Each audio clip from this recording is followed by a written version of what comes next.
Start. Hello, everyone. I am Dr. Saeed Adib, consultant neonatology working in UAE. And I am really glad to share the knowledge with all my colleagues in Latin America and Mexico.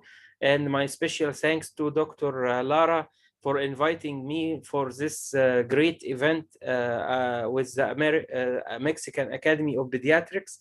And today I will, unfortunately, due to the unavoidable COVID-19 situation, I wouldn't have been attending this physical meeting, but I will present my lecture virtually. So my topic today will be regarding the importance of the organic nutrition in early life. So at the start, when we are asking ourselves, when we are deciding to give formula feeding for our newborn babies, we have a dilemma. So we need always to make our choice, but we have to ask ourselves some questions regarding which is better, breastfeeding or formula feeding? What if my baby will be on infant formula? How do I will choose the right one?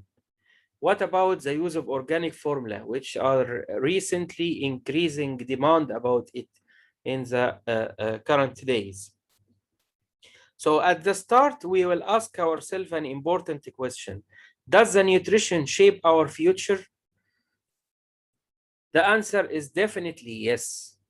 Our future is mainly dependent on our nutrition. We hope that our future generation will become eminent person like this eminent people in the sports and in finance, in science, in whatever. So definitely the nutrition will shape our future. But we have to always remember that we cannot climb the ladder of success with our hand in our pockets. We need to make a lot of efforts in order to achieve our goals. So at the start, there is a golden rule in the nutrition that the breast milk is the golden standard. This meaning that it has a lot of values, high nutritional value, easily digestibility, the cost effectiveness, and optimal GIT tolerability. And definitely, and the last but not least, the emotional effect, which is the bonding between the baby and his mother. So the breastfeeding, when we are comparing it between the breastfeeding and the formula, definitely the human milk is preferred for feeding as a recommendation by the World Health Organization, WHO, that to give the feeding minimum for the first 6 months of life and to continue up to 2 years of life. In this table, we are showing the comparison between the constituent between the breast milk and the cow milk and the standard cow milk and the raw cow milk. So we can see here the difference in calories and proteins and minerals and in iron absorption and in the vitamins constituent. And definitely and between the whey and the casein ratio, protein ratio. So what is a condition where the breastfeeding cannot be given? What is a contraindication for this? Actually, it is very minimal. It is very less, and we cannot unify this term. Breast milk can be given to all the babies, but there is very minimal contraindication. Some of them, like infant who have galactosemia, mother with HIV and HTLV positive, the mother with using some medication, Ebola virus disease. And there is some temporary contraindication where the mother untreated brucellosis or taking some medication, or a mother undergoing some imaging and under radiopharmaceuticals. Or suppose the mother have herpes simplex virus lesion. This is a temporary contraindication. There is some also temporary contraindication, but the mother still can give expressed milk through like active TB. The mother can express and give to her newborn baby, or mother with varicella infection. All this were documented and referenced by the CDC. So we have to know the golden rule here that sugar and salt look the same, but be careful who you trust. I mean here that different formula milk and different powders are the same in shape, but the constituent itself is variable that we can judge. Is it suitable to give to our baby or no? That's the dilemma which I am meaning. So how do I will make my own choice as a parent? Are there is any evidence that any brand of formula are better than the other? And the choosing of formula based on cow milk, unless it's cultural or religious or health reasons, the use of different formulas. If possible, choosing the formula with low protein level, which will reduce your baby risk of getting obese later on life, or using some special formulas like HA formulas, AR formulas, lactose-free formulas, as indicated and as prescribed by the physician. So we are recently heard about the term named enhanced infant formula. The new innovation which were made in the infant formulas by adding some constituent to just reduce the gap between the breast milk and the formula is depending on the presence of the constituent like the DHA, the ARA, the omega-3 and the omega-6. Also, the addition of the pre and the probiotics to the formulas recently were a great addition.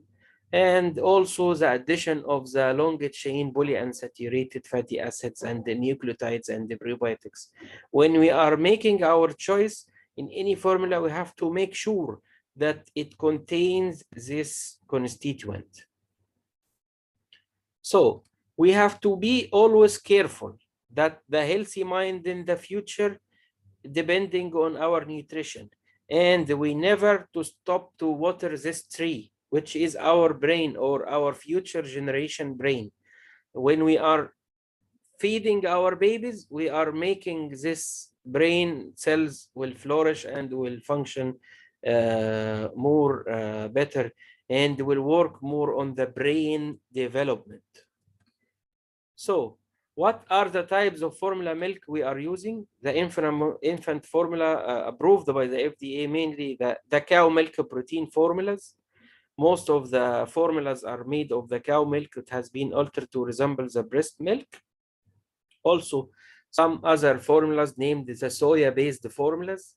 Soya-based formulas can be useful if you want to exclude the animal protein from your child diet. Also, some other formulas named anti-reflux formulas or stay-down formulas. When there is regurgitation or vomiting, we are given a thickened formula in order to prevent the regurgitation in our babies. Also, there is another kind named lactose-free formulas. If the baby proved to have lactose intolerance, which is extremely rare. In my life, I maybe see baby labeled as a lactose intolerance, maybe 2 or very less. And it should be done by testing not only the symptoms of diarrhea, abdominal pain, and fussiness and bloating. Also, some formulas named hydrolyzed protein formulas. If the baby diagnosed to be allergic to the cow milk, we sometimes giving what we are calling HA formulas, which is 3 types. There is a totally hydrolyzed formula or a partially hydrolyzed formula or amino acid based formulas. So which is the proper nutrition and how do I choose the right one and what kind of bottles I use? So these questions, when you answer this question, please don't be afraid to be taking a different path than the others.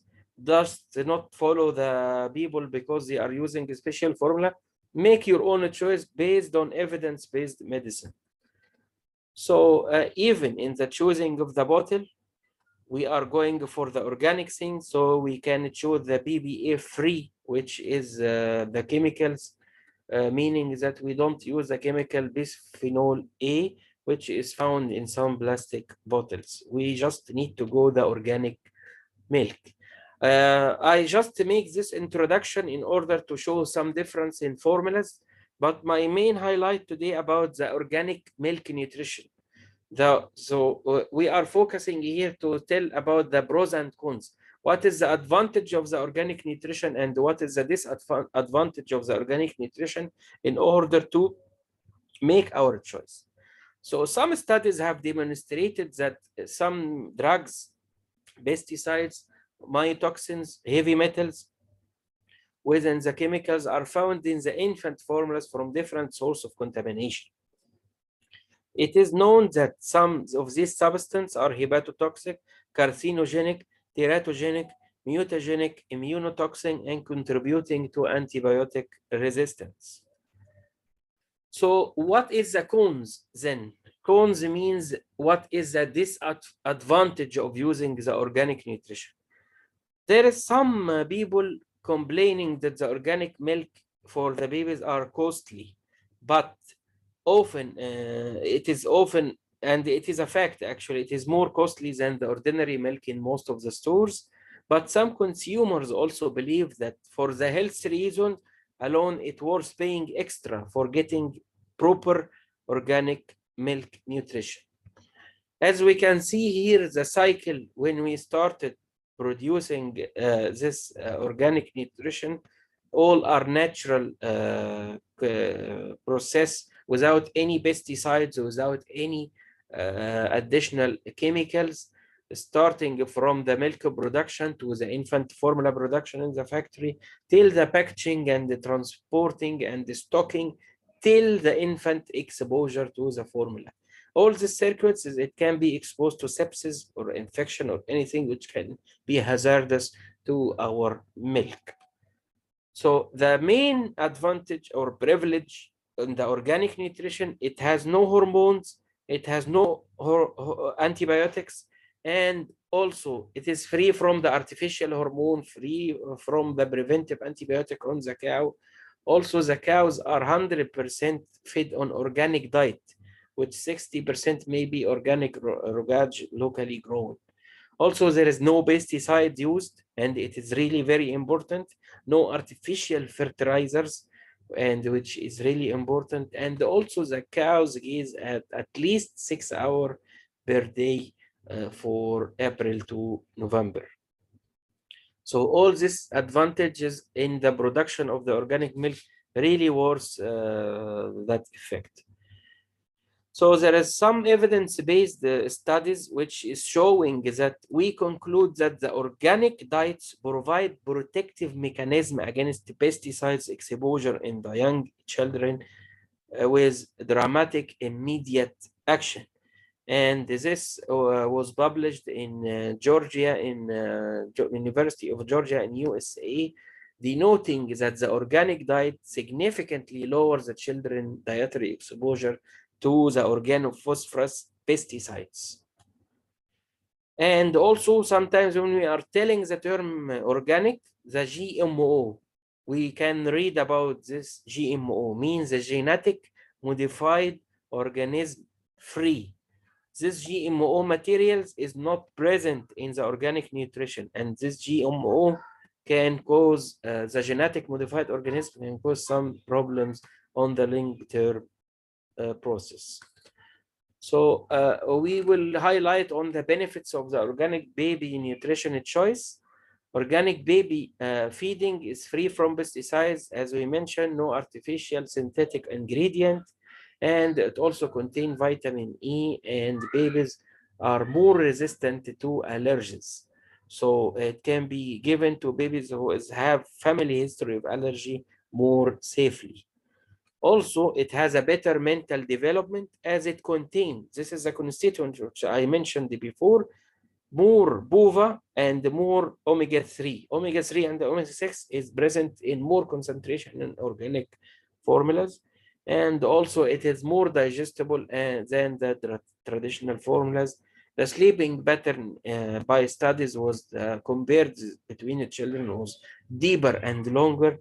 And also it is a non-GMO, which are calling GMO free. Here it is the same, also mentioning that it is a GMO free. Here in this study slide, we can showing that organic milk might meet the newborn nutritional need when breast milk is not available. As we can see, the comparison between the mature milk and the organic milk, the calories is 67 and here is 65, which is very close. And in comparison here between the proteins and the fat and the carbohydrate, if we are comparing between the breast milk and organic, 8 and 9, 52 and 46, carbohydrate is 40 and 45, far better than the cow milk constituent. Also here, we can mention that the organic milk versus conventional milk, it has a higher omega-3 and antioxidant like vitamin E and tocopherol and iron.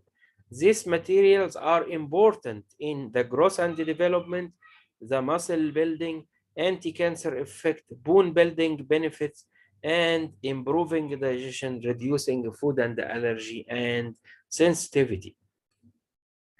Also regarding the bone mineralization, as per the recommendation of the SPGAN recommendation recently, the organic milk has phosphorus calcium ratio and containing 400 international unit to increase the calcium absorption as recommended by the SPGAN international guidelines recommendation. Also, there was an interesting study which was performed in Maastricht University in Netherlands, where about 2,700 infants have been followed from birth to the age of 2 years with their parent. These mothers were drinking organic milk during pregnancy and lactation. There was the protection of the children from eczema by a significant value of 36% at the age of 2 years, were having less incidence of asthma and allergies, and it was published on the British Journal of Nutrition on 2007. So we will ask ourselves an important question: how to achieve the optimum protein content closer to the breast milk? Here we can show the difference between the breast milk and the organic nutrition. The proteins and the weight to casein ratio is 60 to 40%, the same like the breast milk. And also there is improvement in the GIT upset, colic, distension, flatulence, diarrhea, vomiting, spitting.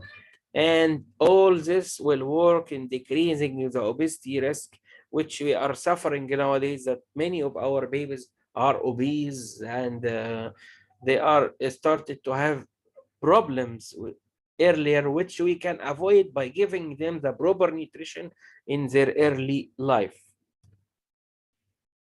Here the carbohydrate content, organic milk contain 100% lactose, 6.5 gram per 100 ml. The breast milk contains 6.7 to 7.8 per 100 ml. And as we know that the sugar in the breast milk is the brain fuel and it is a source of energy. And the daily requirement is actually 5 gram per kg per day. Also, as regarding the fat, it contains LC-BOVA, which is really important, omega-3 and omega-6, DHA and arachidonic acid, which is very important in the improvement of the cognitive and the mental development. And all these studies were published in Infant Journal of Nutrition on 2001. So we summarize this organoimmunoprofile in this slide, that it shows this organoimmunoprofile. It contains no preservative antibiotic, higher antioxidant, prebiotics, which is Gosam Phos, DHA, and arachidonic acid, which is highly immunity supporting effect. We again ask another question.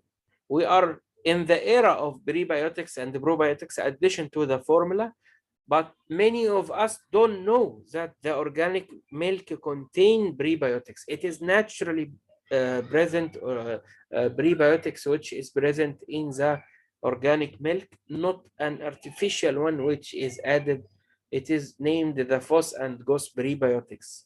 The fructooligosaccharides and the galacto-oligosaccharides, the prebiotics is naturally occurring in the organic milk. The prebiotics are the source of dietary fibers and is a criteria of the probiotics.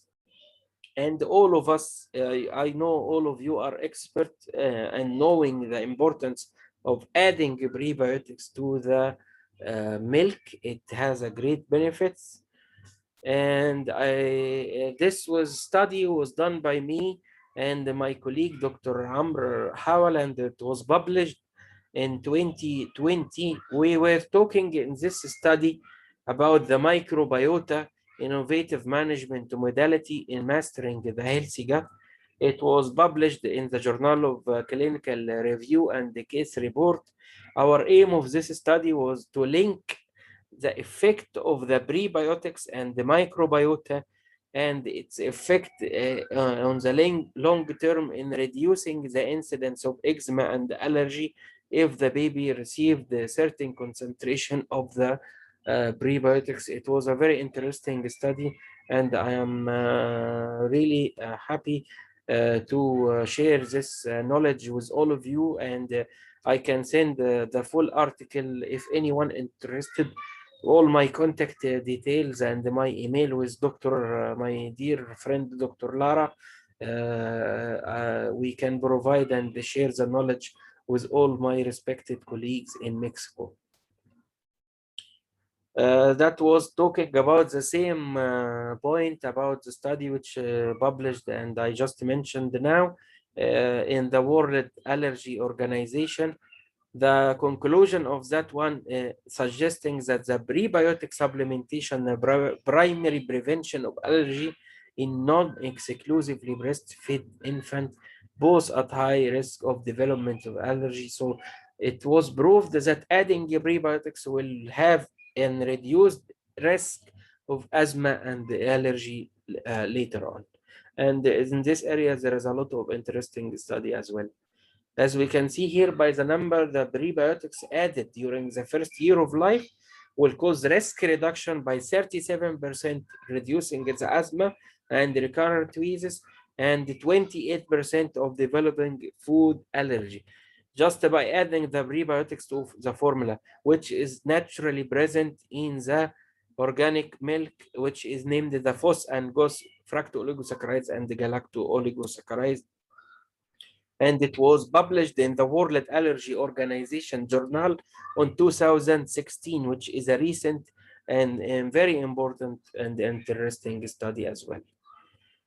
So the organic milk is supplemented with prebiotics will improve the tolerability, will improve the immunity. This is important to mention. As the tolerability, it will decrease the incidence of constipation, increase the stool frequency, and improve the symptoms of the colicky patient.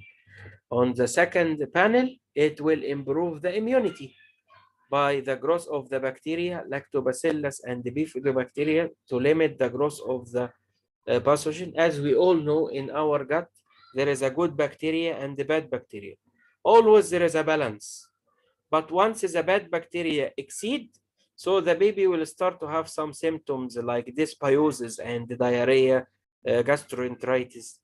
So we have to keep this balance always by adding these prebiotics, which will work as a food for the naturally present good bacteria, which is named the probiotics in our gut. So once we feed this naturally present good bacteria, it will flourish more and make what we are calling a gut immunity. So this we are calling improving the immunity by adding the prebiotics to our nutrition. Also, as we mentioned in the previous slide, reducing the infant risk of asthma and allergy, and influencing intestinal microbiota, local protection of the mucous membrane, and reduce infection incidence. We have to ensure the optimal and the visual mental development of our babies. This is our rule, and this is our message as a pediatrician, to give them the proper choice of nutrition, which is enriched. If definitely, all my talking, if the breast milk is not there, we need to choose the proper nutrition with the added DHA, arachidonic acid, omega-3, omega-6, iron, zinc, choline, vitamin E. As vitamin E has a role in the visual acuity, choline is very important in the mental development. Also, the zinc is important in the mental development, as well as iron and omega-3. I don't know this big champion, this is named the Big Ramy. He is Egyptian and he win the Mr. Olympia title. I'm not sure, quite sure, whether he was taking organic nutrition or cow milk or breast milk. But what I can say, definitely he was on breast milk nutrition. But I don't know he was taking something extra or no. I'm just to try to ice break the studies and by this funny slide. But definitely we need to choose the best proper constituent of the nutrition when we are giving to our babies. At last but not least, I want to mention this was mentioned in the all the books that wealth and the children are an adornment of the life of the world and the ever abiding. The good work are better with your Lord in reward and better in expectation. As we all wish, we need healthy, wealthy second generation of our babies based on the proper nutrition at the start. At last but not least, and I want to thank all my colleagues for their precious lectures in the prestigious congress arranged by our respected professor Dr. Lara. I wish you all stay home and stay safe in this difficult situation of the COVID-19 and to continue to wear our mask, take our vaccination. We hope to pass this difficult time all together. And my last message to all of you and all my colleagues that staying positive does not mean that you have to be happy all the time. It means that even in the hard days, you know that there will be a better days are coming for all of us in the world by our united together and by our continuous medical education. Happiness is a state of mind. It is just according to the way you are looking to the things. So we need to be always satisfied and we have to be positive all the time. God bless you all, and till we meet in Mexico City, or you come to visit us here in Egypt or in United Arab Emirates, the place where I am working, and I will be happy to participate in all the event arranged by the Mexican Academy of Pediatrics, the prestigious Academy of Pediatrics, with all our respected colleagues. And thank you, and I'm open for any questions from your side. Thank you so much.